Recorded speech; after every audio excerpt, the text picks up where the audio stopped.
ইউনূসের নেতৃত্বে অন্তর্বর্তীকালীন সরকারকে তারা বাতিল করে অবৈধ করবে বলে আদালতে একটা ফুল কোর্ট মিটিং ডেকে দিয়েছিল।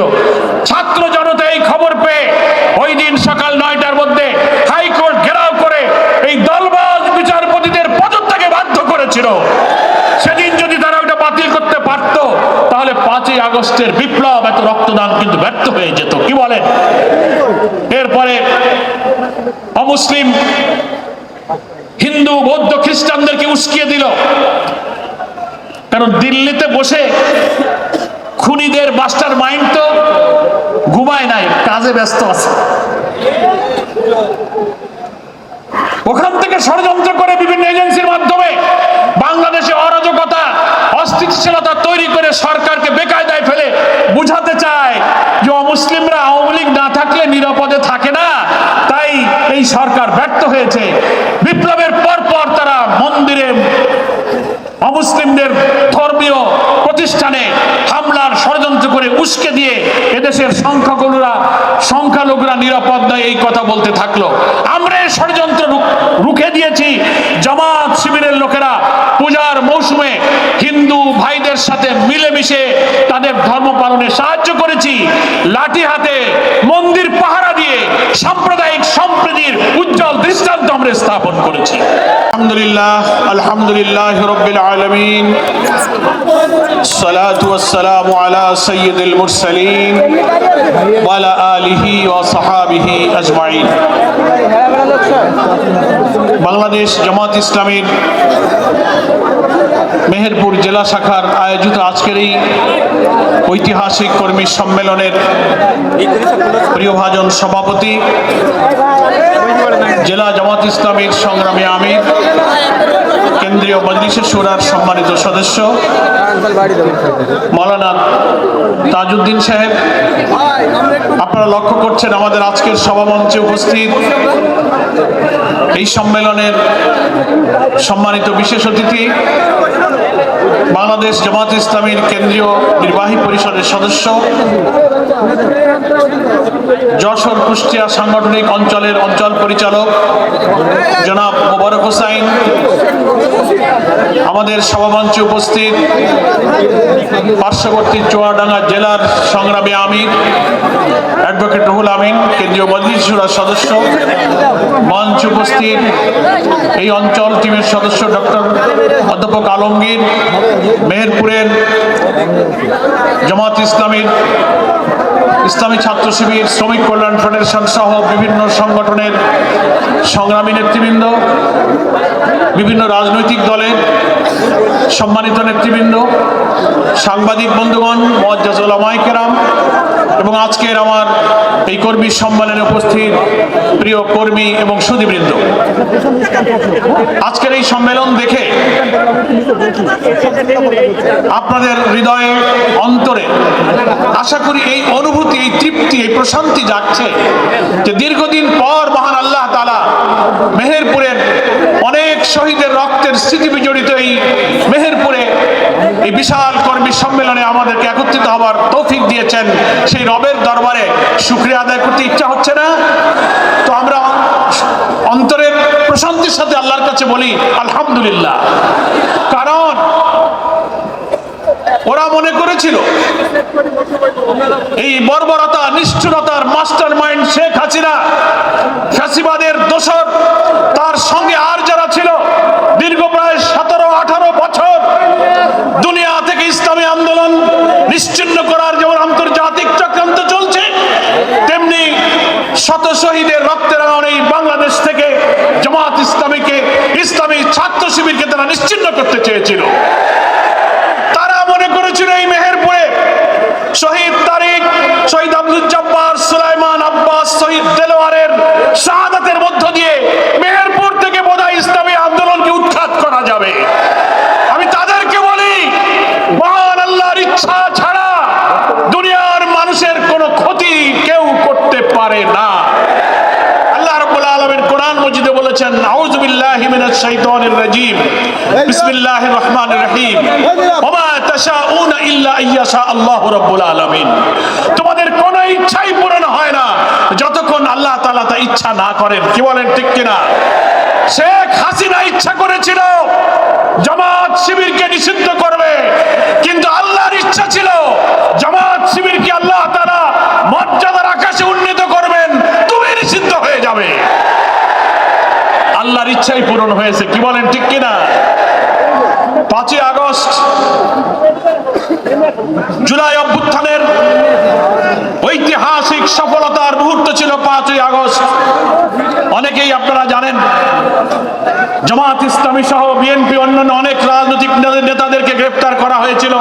আমি তখন ঢাকার কেন্দ্রীয় কারাগারে ছিলাম। কারাগারে থেকে শুনতে পাচ্ছি রাজধানী ঢাকা সহ সারা দেশে উত্তাল আন্দোলনের আগুন জ্বলছে। কখন না জানি কি হয়, দুপুর থেকে টেলিভিশনে খবর আসছে সেনাপ্রধান ভাষণ দেবেন। আমরা সব নেতৃবৃন্দ টেলিভিশনের সামনে এই 10 মিনিট 20 মিনিট একটু পরে দিবে, দেরি হয়, ততক্ষণে আমরা টেলিভিশনে স্ক্রলে দেখলাম লেখা যাচ্ছে কিছুক্ষণ আগে গণভবন থেকে শেখ হাসিনা এবং শেখ রাহানা হেলিকপ্টারে পালিয়ে ভারত চলে গেছে। তাহলে কি হলো? 5ই আগস্টে পালাবার 4 দিন আগে তুমি জামাত ইসলামীকে নিষিদ্ধ করেছিলে। মাত্র 4 দিন সময় লেগেছে, বাংলাদেশ থেকে তোমাকে পালাতে বাধ্য করেছে। ওই দিন যদি শেখ হাসিনা বিদায় না নিত, শাহবাগ, উত্তরা, রাজধানী ঢাকার চতুর্দিক থেকে লক্ষ কোটি জনতার যে উত্তাল ঢেউ গণভবনের দিকে ছুটেছিল, হাসিনা যদি ওখানে থাকতো কি পরিণতি হতো আমরা তো জানি না। আমার ভাইরা, আজকের এই কর্মী সম্মেলনে দাঁড়িয়ে তাই মহান আল্লাহর কাছে ওই কারণে শুকরিয়া আদায় করি যে আল্লাহ তাআলার ইচ্ছার সাথে কেউ যদি পাল্লা দেয়, বেশি অহংকারী, বেশি দাম্ভিক, প্রতিহিংসাপরায়ণ, ইসলাম বিদ্বেষী হয়ে যখন শাসকরা মুসলিম উম্মাহর উপরে নির্যাতন চালায়, আল্লাহ তাআলা তাকে ছাড় দেন না।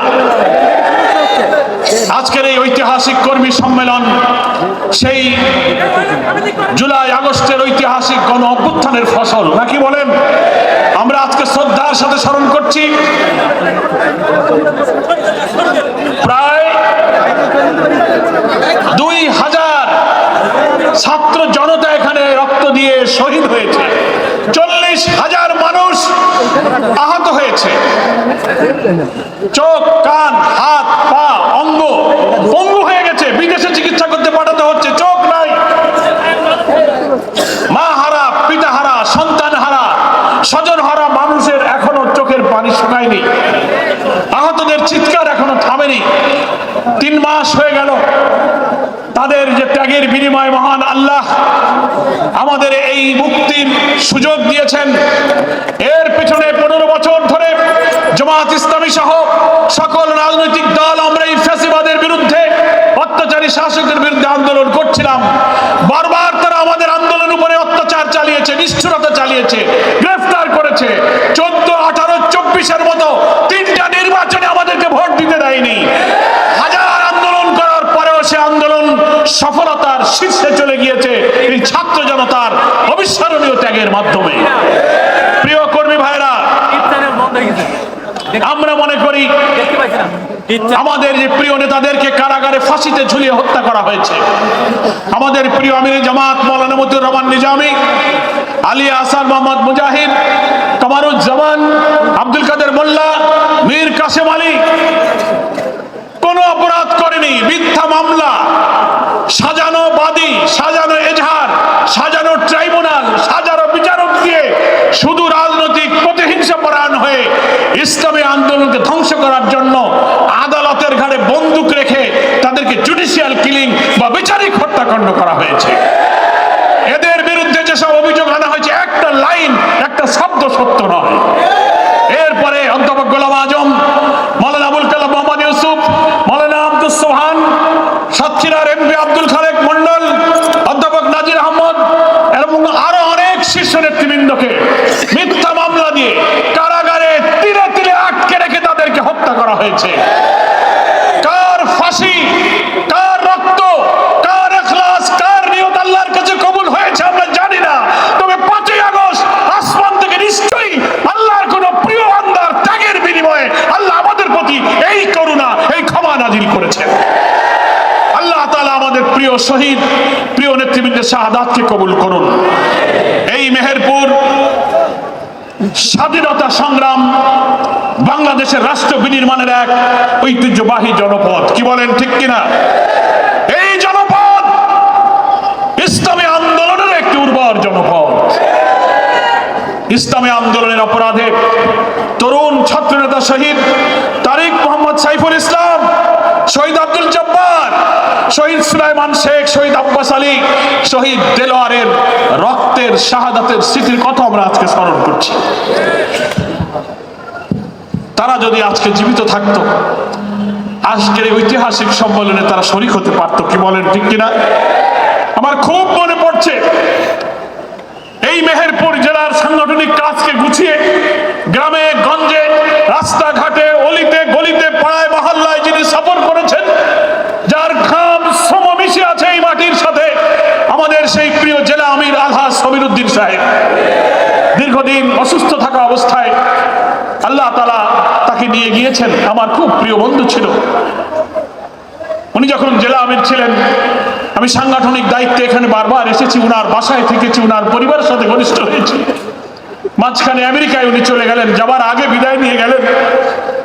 আজকের এই সম্মেলনে আলহাজ সমীর উদ্দিন সাহেব যদি তার চাষ করা বাগান, তার চাষ করা এই স্বাদের খামারে, ফুলের বাগানে কত ফুল ফুটেছে, মুক্তির স্বাদ পেয়ে আজকে অবাধে আমরা বিশাল সম্মেলন করছি, এগুলো তিনি দেখে যেতে পারেননি। কিন্তু মহান আল্লাহর কাছে আমরা তার জন্য এবং তার আগে যারা জেলা আমির বিভিন্ন সময় দায়িত্ব পালন করে এই ময়দানকে আন্দোলনের ঘাঁটি বানাতে শ্রম ঘাম দিয়েছেন, পরিশ্রম করেছেন, মেধা দিয়েছেন, ত্যাগ কোরবানি দিয়েছেন, যার বিনিময়ে মেহেরপুর আজকে ইসলামী আন্দোলনের একটি দুর্জয় ঘাঁটিতে পরিণত হয়েছে। আমরা তাদের মাগফিরাতের জন্য আল্লাহর কাছে এই কর্মী সম্মেলন থেকে দোয়া করছি। আল্লাহ, তোমার এই সব মজলুম, তোমার এই নেক বান্দাদেরকে তুমি মাগফিরাত দান করো। ইসলামী আন্দোলনের পেছনে তাদের যে ত্যাগ ছিল, সেই ত্যাগ এবং কোরবানির বিনিময়ে মানবীয় ত্রুটি বিচ্যুতি, ভুল ত্রুটি আল্লাহ তুমি ক্ষমা করে দিয়ে তার গুনাহগুলোকে বদলে আল্লাহ তুমি নেকিতে পরিণত করে দাও। এই মেহেরপুর একটি সাহসী উর্বর জনপদ। শত শত নেতা কর্মীদেরকে এই 15 বছরে এই ফ্যাসিবাদী, কর্তৃত্ববাদী, খুনি মাস্টার মাইন্ড শেখ হাসিনা তার পেটোয়া পুলিশ বাহিনী দিয়ে গ্রেফতার করে কারাগারে এনেছে। হাজার হাজার লোক মামলা খেয়েছে। কি বলেন, ঠিক কিনা? কোন মামলা, কোন অপরাধ করেনি, বাড়ি থেকে ধরে নিয়ে, স্কুল থেকে ধরে নিয়ে তাদেরকে মিথ্যা মামলায় গ্রেফতার করা হয়েছে। শত শত লোক জেল কেটেছে। ছাত্রদেরকে মিথ্যা মামলা দেওয়া হয়েছে, তাদের ক্যারিয়ার ধ্বংস করা হয়েছে। সরকারি পরীক্ষায় চাকরিতে উত্তীর্ণ হয়, বিসিএস এ কোয়ালিফাই করে, পুলিশ ইনভেস্টিগেশন এসে বলে ওর আব্বা জামাত ইসলামী করতো, ও ছাত্র শিবির করতো, মেধা থাকা সত্ত্বেও তাদের সরকারি চাকরি হয়নি। এই মেহেরপুরের শত শত নারী, মহিলা নেত্রীরাও এই অত্যাচারী শাসকের বিরুদ্ধে মিছিল করেছে, প্রতিবাদ করেছে। তাদেরকেও কিন্তু গ্রেফতার করে শতাধিক বন্দীকে কারাগারে নিক্ষেপ করা হয়েছিল। এখানে যারা হাজির আছেন, মামলা, জেলখানা, কোর্ট কাচারিতে সবাই জর্জরিত হয়ে যাননি? মিথ্যা মামলা, জেল, কারাগার, পুলিশের হয়রানিতে কারা কারা শিকার হয়েছেন হাত তুলে দেখান।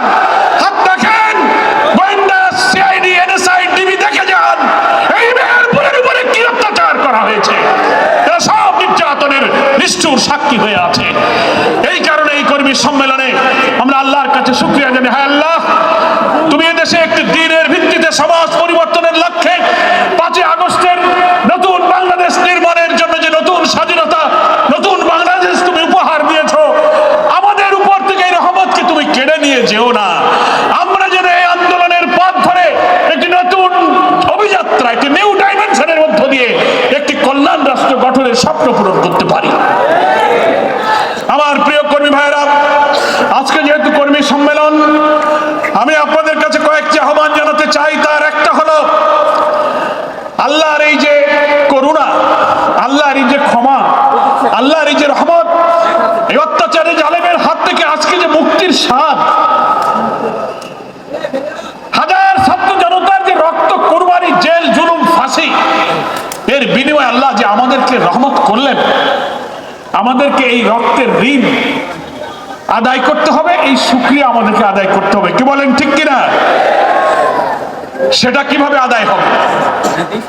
ইসলামী আন্দোলনের কর্মীদের প্রথম কৃতজ্ঞতা জানাতে হবে আল্লাহর কাছে, এই সিদ্ধান্ত গ্রহণ করে একটা নতুন ডিটারমিনেশন যে হায় আল্লাহ, তুমি এই দেশে আল্লাহর দিন বিজয়ী করার জন্য যে সুযোগ আবার আমাদের মাঝে ফিরিয়ে এনেছো, আমরা আজকে প্রতিজ্ঞা করছি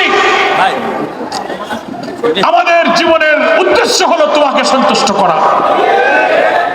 বিশুদ্ধ নিয়তের মধ্য দিয়ে, দুনিয়ার কোন চাওয়া বা আকাঙ্ক্ষা আমাদের নেই, দুনিয়ার সব ছাড়তে রাজি আছি।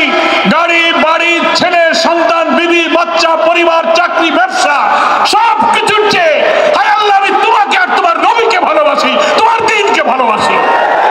এই বিশুদ্ধ নিয়তের ভিত্তিতে দ্বীনকে জীবনের উদ্দেশ্য হিসেবে কবুল করতে হবে। কি বলেন ঠিক কিনা?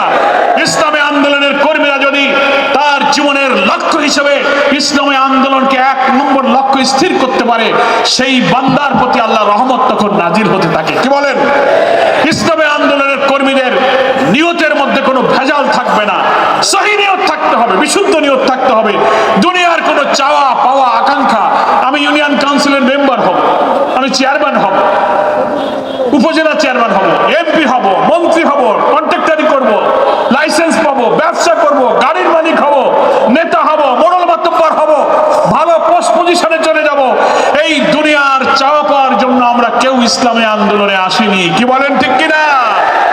আমরা এসেছি একটাই উদ্দেশ্য, দুনিয়ায় এসেছি দিন মেনে আল্লাহকে খুশি করার জন্য। 30, 40, 50, 60, 70, 80 কতদিন বাঁচবো জানি না, দুনিয়া চিরদিনের ঠিকানা নয়।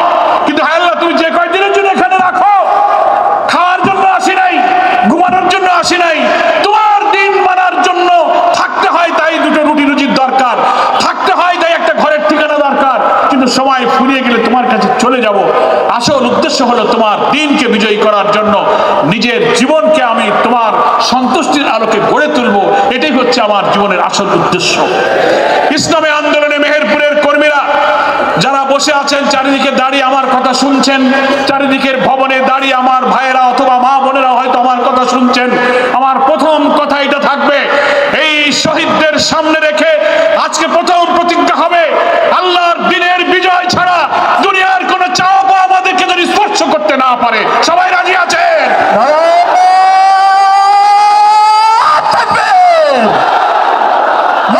দ্বিতীয় কথা, ইসলামী আন্দোলনের কর্মীদের জন্য আমার দ্বিতীয় কথা হলো, এই কর্মী সম্মেলন থেকে আজকে প্রতিজ্ঞা করব, অনেক ঝড় ঝাপটা, বিপদ আপদ, শাহাদাত, মিটিং মিছিল, ক্রস ফায়ার, নিষ্ঠুরতার একটা পর্যায়ে আমরা পার করেছি।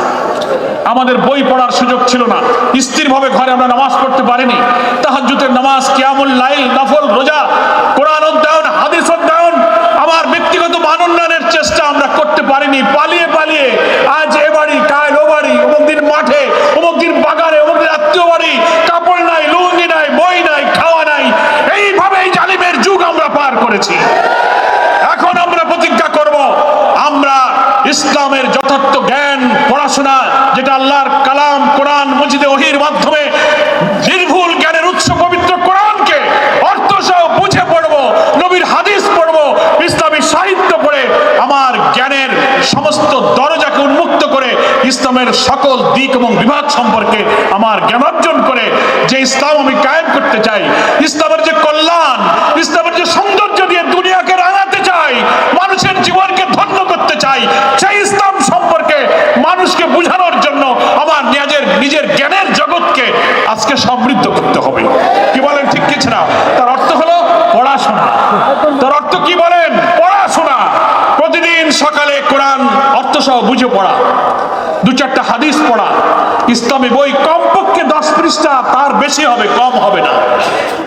রিপোর্টটা রাখবো, মাসে আমার আয় করা টাকা থেকে কিছু আল্লাহ রাস্তায় দেব, দাওয়াত বৈঠকাদির খবর পেলে বৈঠকে যাব, মানুষের দুঃখ কষ্ট সামাজিক কাজে লিপ্ত হব। এই কাজ করে আমি আমার জ্ঞান অর্জন এবং তৎপরতা চালিয়ে নিজের মান আমি বৃদ্ধি করার চেষ্টা করব। অর্থাৎ আমি যারা সহযোগী সদস্য আছি তারা কর্মী হব, যারা কর্মী আছি তারা রুকন হব, যারা রুকন আছি তার জ্ঞান, নামাজ, ইবাদত, আনুগত্য, পরিবার, চরিত্রের মানকে আরো উন্নত করে পূর্ণ মুসলমানের জন্য চেষ্টা করব। সবাইকে আমরা রাজি আছি? এইটা হলো দ্বিতীয় দফা। এটা কত দফা? জ্ঞান অর্জন। মনে থাকবে তো? প্রথম দফা কি বলছি? বিশুদ্ধ নিয়ত।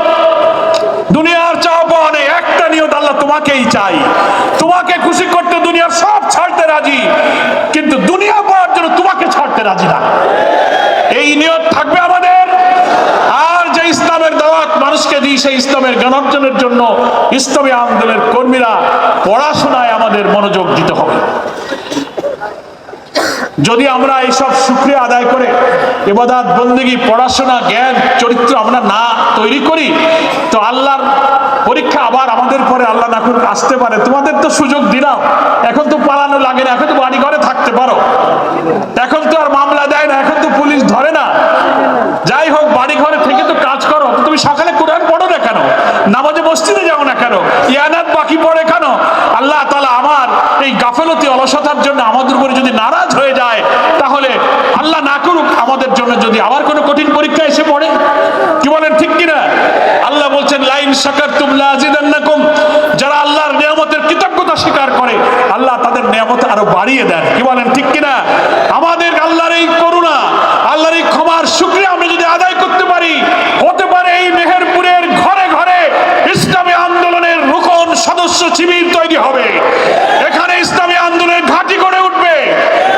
আর তৃতীয় দফা হলো আমাদের চরিত্র, আখলাক, লেনদেন, কথাবার্তা, পরিবার, স্ত্রী, সন্তান, প্রতিবেশী, ব্যবসায়িক বন্ধু, চাকরির কলিগ, সমাজ, যাদের সাথে আমি চলাফেরা করি, আমার চরিত্র, আমার কাজ এত সুন্দর হবে যেন আমাকে দেখে লোকেরা বুঝতে পারে যে এটাই হচ্ছে ইসলাম। নাকি বলেন? আমার লেনদেন, আমার চলাফেরা, আমার কথা, আমার পরিবার, আমার স্ত্রী, সন্তানদেরকে দেখে অন্যরা বুঝবে, দেখো এরা ইসলামের কথা মুখে বলে, এদের চরিত্রের দিকে তাকালে ইসলামকে খুঁজে পাওয়া যায়। চরিত্র এবং কাজ আমাদেরকে সুন্দর করতে হবে। আমরা কি পারবো? আজকের এই কর্মী সম্মেলনে তাহলে আমি এই আশা নিয়ে আমার এই তিনটে দফা শেষ করে আমি দেশের পরিস্থিতি নিয়ে পুরো কথা বলতে চাই। তাহলে এই তিনটে দফা কি কি? নিয়তকে বিশুদ্ধ করতে হবে। আমার সঙ্গে বলেন, নিয়তকে কি বিশুদ্ধ? আল্লাহর সন্তুষ্টি ছাড়া দুনিয়ার কিছু পাওয়া আমার লক্ষ্য নয়। দুনিয়ার কোনো পদ, পদবী, সম্পদ, টাকা পয়সা দরকার নাই। দুই হলো ইসলামকে জানা বোঝার জন্য যা শিখেছি, এখন সুযোগ পেয়েছি আর বেশি করে কোরআন হাদিস পড়বো। সবাই রাজি আছি? তিন হলো সেই কোরআন হাদিসের আলোকে আমার জীবন চরিত্রকে সুন্দর করব, আমানতের খেয়ানত করব না, ফরজ ওয়াজিব মানবো, কবিরা গুনাহ থেকে বাঁচবো, মিথ্যা বলবো না, গীবত পরচর্চা করব না, লেনদেন, ওয়াদা, ব্যবসা বাণিজ্য যত কষ্ট হোক হারাম খাবো না, আমানত ওয়াদা রক্ষা করে দুনিয়ার সব মানুষের চেয়ে শ্রেষ্ঠ মানুষের প্রমাণ আমরা দিতে থাকবো। তাহলেই আজকের এই কর্মী সম্মেলন থেকে আমরা আশা করি এই মেহেরপুরের নতুন 25 সাল আসতেছে, নির্বাচনের বছর। আমরা এই মেহেরপুরের সব আসনে নির্বাচনের জন্য প্রার্থী দিয়ে নির্বাচন করার জন্য প্রস্তুতি নিতে যাচ্ছি। আপনারা কি প্রস্তুত আছেন? ফলে কর্মীদের চরিত্র আর জ্ঞান না বাড়লে মানুষ কেন আমাদেরকে ভোট দেবে? আমাদের টাকা নেই, অস্ত্র নেই, আমরা মাস্তানি করতে পারি না, কিন্তু চরিত্র দিয়ে মানুষের মন জয় করতে হবে। সেই কোরআন হাদিস পড়ে আমরা চরিত্র অর্জন করব। প্রিয় কর্মী ভাইরা, বাংলাদেশের রাজনৈতিক পরিস্থিতি যদিও 5 আগস্টের পরে একটা নতুন পরিবর্তন হয়েছে, কিন্তু নতুন করে ষড়যন্ত্র কিন্তু শুরু হয়েছে। টের পাচ্ছেন তো? যেই বিপ্লব হয়ে গেল, সাথে সাথে পাল্টা প্রতি বিপ্লবের ষড়যন্ত্র। বিচারপতিরা হাইকোর্টে আওয়ামী ফ্যাসিবাদের দোসর প্রধান বিচারপতি, সুপ্রিম কোর্ট, হাইকোর্ট, আপিল ডিভিশনের কিছু দলবদ্ধ বিচারপতিরা গোপনের ষড়যন্ত্র করে হাইকোর্টে মিটিং করলো। ডক্টর প্রফেসর ইউনূসের নেতৃত্বে অন্তর্বর্তীকালীন সরকারকে তারা বাতিল করে অবৈধ করবে বলে আদালতে একটা ফুল কোর্ট মিটিং ডেকে দিয়েছিল। ছাত্র জনতা এই খবর পেয়ে ওই দিন সকাল 9টার মধ্যে হাইকোর্ট ঘেরাও করে এই দলবাজ বিচারপতিদের পদত্যাগে বাধ্য করেছিল। সেদিন যদি তারা ওইটা বাতিল করতে পারত, তাহলে 5 আগস্টের বিপ্লব, এত রক্তদান কিন্তু ব্যর্থ হয়ে যেত। কি বলেন? এরপরে অমুসলিম হিন্দু বৌদ্ধ খ্রিস্টানদেরকে উস্কিয়ে দিল। কারণ দিল্লিতে বসে খুনিদের মাস্টার মাইন্ড তো ঘুমায় নাই, কাজে ব্যস্ত আছে।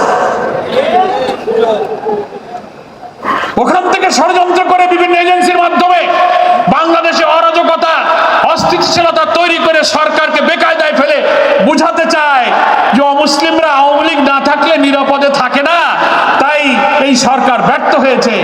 বিপ্লবের পর তারা মন্দিরে অমুসলিমদের ধর্মীয় প্রতিষ্ঠানে হামলার ষড়যন্ত্র করে উস্কে দিয়ে এদেশের সংখ্যালঘুরা নিরাপদ নয় এই কথা বলতে থাকলো।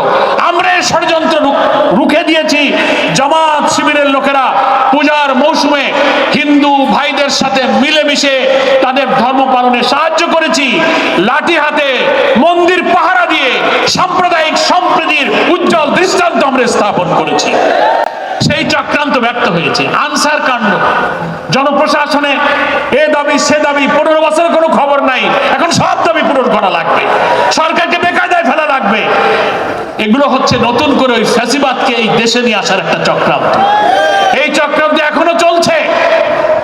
তাই বলবো আজকে দেশবাসীর কাছে, এই অন্তর্বর্তীকালীন সরকার কে আমরা বলেছি, আমাদের আমিরে জামাত ডক্টর শফিকুর রহমান সহ জামাত নেতৃবৃন্দ এই অন্তর্বর্তীকালীন সরকারের প্রধান উপদেষ্টা নোবেল বিজয়ী প্রফেসর ডক্টর ইউনূসের সঙ্গে আমরা দেখা করেছি। দেশ গঠনে, জাতি গঠনে আমরা সাহায্য করার অঙ্গীকার করেছি। আগামী নির্বাচনের জন্য সংস্কার, যত দ্রুত নির্বাচনের সব ব্যাপারে আমরা সরকারকে প্রস্তাব দিয়েছি। খুব দীর্ঘ সময় নয়, আবার খুব সংক্ষিপ্ত সময়ও সম্ভব নয়। পুলিশ প্রশাসন, জনপ্রশাসন, নির্বাচন কমিশন, জুডিশিয়ারি গুরুত্বপূর্ণ জায়গাগুলোকে সংস্কার করে অবিলম্বে নির্বাচিত জনপ্রতিনিধির কাছে ক্ষমতা হস্তান্তরের জন্য একটি অবাধ নিরপেক্ষ জাতীয় নির্বাচন দিতে হবে। নির্বাচন দিতে দেরি করলে কিন্তু ফ্যাসিবাদের দোসররা দেশেও ঘাপটি মেরে আছে, বিদেশেও ষড়যন্ত্র করছে, ওরা আবার চক্রান্ত করতে পারে। কি বলেন ঠিক কিনা? আমরা দেখতে পাচ্ছি, আমরা অন্তর্বর্তীকালীন সরকারের উপদেষ্টাদের দৃষ্টি আকর্ষণ করে বলেছি, ব্যক্তিগত সাক্ষাতেও বলেছি, সভা সমাবেশে বক্তব্যে আমাদের দাবি পেশ করেও বলেছি। কি এখনো প্রশাসনে, সচিবালয়ে, জনপ্রশাসনে ডিসি, এসপি, ইউনো, ওসি, সচিব, উপসচিব, অতিরিক্ত সচিব, প্রশাসন যন্ত্রের বিভিন্ন জায়গায় লাখ লাখ কর্মকর্তা কর্মচারীরা যারা আছে, তার মধ্যে অধিকাংশরাই কিন্তু ওই ফ্যাসিবাদের দোসররা ঘাপটি মেরে বসে আছে। আমরা কাজ করতে গেলে, সহযোগিতা করতে গেলে তাদের কথায় বুঝি, তাদের কথা থেকে কিন্তু ফ্যাসিবাদের গন্ধ বেরোচ্ছে। আমরা এখনো সময় আছে। অন্তর্বর্তীকালীন সরকারের উপদেষ্টাদের কাছে আমার অনুরোধ থাকবে, আপনি যদি প্রশাসনের গুরুত্বপূর্ণ জায়গা থেকে চিহ্নিত ফ্যাসিবাদের দোষরদেরকে সরিয়ে না দেন, তাহলে এরা আপনাকে সুষ্ঠু নির্বাচন করতে দেবে না। ফলে পুলিশ সহ সব জায়গা থেকে ফ্যাসিবাদের চিহ্নিত দোসরদেরকে সরিয়ে 15 বছরে যারা আমরা ফ্যাসিবাদ বিরোধী আন্দোলনে ছিলাম, বিএনপি, জামাত সহ দেশপ্রেমিক গণতান্ত্রিক শক্তিগুলোর বহু দেশপ্রেমিক শক্তি এবং সচিবালয়ে যাওয়ার মতো জনপ্রশাসনের যোগ্য লোক যারা এই 15 বছরে বঞ্চিত, বৈষম্যের শিকার হয়ে, ডিপ্রাইভ হয়ে তারা আজকে ওএসডি হয়ে বিভিন্ন জায়গায় পড়ে আছে, তাদেরকে আপনি প্রমোশন দেন, পোস্টিং করেন, তাদেরকে আপনি বিভিন্ন জায়গায় পদায়ন করে জনপ্রশাসনে এই দেশপ্রেমিক লোকগুলোকে আপনাকে পাঠাতে হবে, তা না হলে আপনাকে কিন্তু সুষ্ঠু নির্বাচন করতে দেবে না। মনে করি এগুলো হচ্ছে এই সরকারের সামনে চ্যালেঞ্জ। আমরা অন্তর্বর্তীকালীন সরকারকে সহযোগিতা করার জন্য কথা দিয়েছি, আমরা প্রস্তুত আছি। প্রিয় ভাইয়েরা, যারা আমরা ফ্যাসিবাদ বিরোধী আন্দোলনে রাজপথে একসাথে সংগ্রাম করেছি, বিএনপি, জামাত সমমানা আরো অনেক রাজনৈতিক দল এবং জোট, ইসলামী দলগুলোর সঙ্গে আমাদের রাজনৈতিক সুসম্পর্ক রয়েছে। আমরা চেষ্টা করছি ফ্যাসিবাদ বিরোধী ঐক্য যেভাবে গড়ে উঠেছিল, নির্বাচনকে সামনে রেখে সেই ঐক্য, সেই সংহতি রক্ষা করেই ফ্যাসিবাদী শক্তিকে এদেশে রাজনৈতিকভাবে নির্মূল করতে হবে। আমাদের মধ্যে বিভেদ এবং দূরত্ব তৈরি হলে কিন্তু ফ্যাসিবাদ ফ্যাসিবাদের দোসররা জায়গা পেয়ে যাবে। কি বলেন, ঠিক কিনা?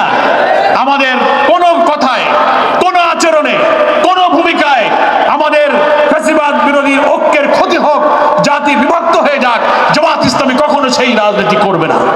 আমি সকল রাজনৈতিক দলের কাছে এই আহ্বান জানাতে চাই যে আসুন, আমাদের 5ই আগস্টের এত হাজারো জনতার রক্তদান, এত লোকের ফাঁসি, এত জুলুম, লক্ষ লক্ষ লোকের মামলা, ক্রসফায়ারের রিমান্ডে যে নিষ্ঠুর নির্যাতন করা হয়েছে, সেই আত্মত্যাগের দিকে তাকিয়ে দলীয় স্বার্থের চেয়ে দেশপ্রেম, জাতীয় স্বার্থ, মূল্যবোধ রক্ষাকে গুরুত্ব দেন।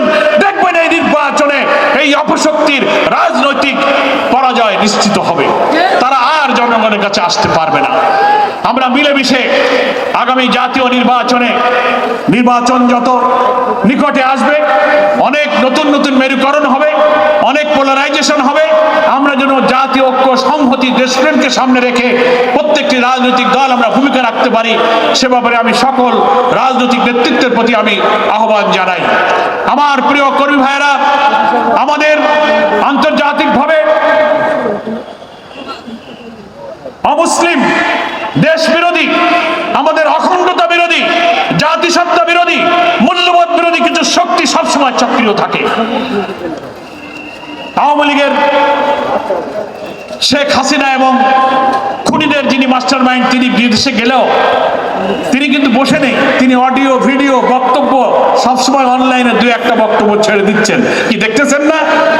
একবার দেখা গেল তিনি তার কর্মীদেরকে ভিডিও বক্তব্যে বলছেন, অডিও শোনা যাচ্ছে, তোমরা কাজ চালিয়ে যাও, ডিসেম্বরের পরে আর সময় দেওয়া যাবে না, আমি তোমাদের কাছাকাছি আসি, যে কোনো সময় দেশে ঢুকে পড়তে পারি। কি আপনারা শুনেছেন? এগুলো তারা বলতেছে। তারা দেশের বিরুদ্ধে, অন্তর্বর্তীকালীন সরকারের বিরুদ্ধে এখন অনেক উস্কানিমূলক কথা বলছে। তাতে করে প্রশাসনের মধ্যে ঘাপটি মেরে থাকা আওয়ামী লীগের দোষরা আবার উৎসাহিত হচ্ছে। এই বোধহয় আমাদের খুনিদের মাস্টার মাইন্ড বোধহয় আবার আসতেছে, আবার বোধহয় দেশে নৈরাজ্য হবে। বাংলার মানুষ এত রক্ত দেওয়ার পর আর ফ্যাসিবাদকে এখানে দাঁড়াতে দেবে না। এই চক্রান্তের বিরুদ্ধে আবার কি আমরা প্রয়োজন হলে সেই জাতীয় ঐক্য তৈরি করে এই খুনিদের বিরুদ্ধে আবু সাইদ মুগ্ধরা যেমন গুলির সামনে বুক পেতে ফ্যাসিবাদের কবর দিয়েছিল, আপনারা কি সেই সংগ্রামের রাজপথে আবার ঐক্যবদ্ধ থাকতে রাজি আছেন? প্রিয় ভাইয়ের আমার, বাংলাদেশে আমি তাই বলবো, এখানে সরকারের অনেক গোয়েন্দা সংস্থা, অনেক এজেন্সির লোকেরা হয়তো দায়িত্ব পালন করছেন।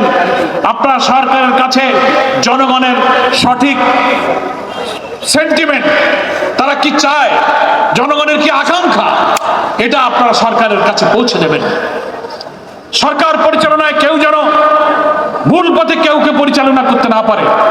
গুরুত্বপূর্ণ সিদ্ধান্ত, গুরুত্বপূর্ণ পদে লোক পদায়নের ক্ষেত্রে, লোক নিয়োগের ক্ষেত্রে যদি হিসাব কিতাবে ভুল হয়ে যায়, তাহলে কিন্তু আবার ওই খুনিরা, ওই গণতন্ত্র বিরোধীরা, ওই দেশ বিরোধীরা আবার কিন্তু এই জাতির ঘাড়ে চেপে বসতে পারে।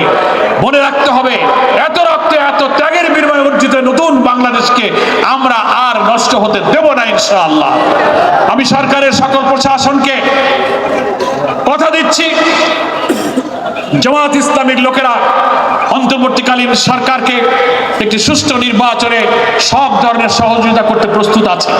প্রত্যেক জেলায়, এই মেহেরপুরে, মহানগরে, শাখায়, উপজেলায়, থানায়, গ্রামে গঞ্জে, দেশব্যাপী আমাদের নেতা কর্মীরা একটি সুষ্ঠু নির্বাচনের স্বার্থে নিজেদের স্বার্থ ছেড়ে হলেও এই সরকারকে দেশ পরিচালনায় সাহায্য করবে।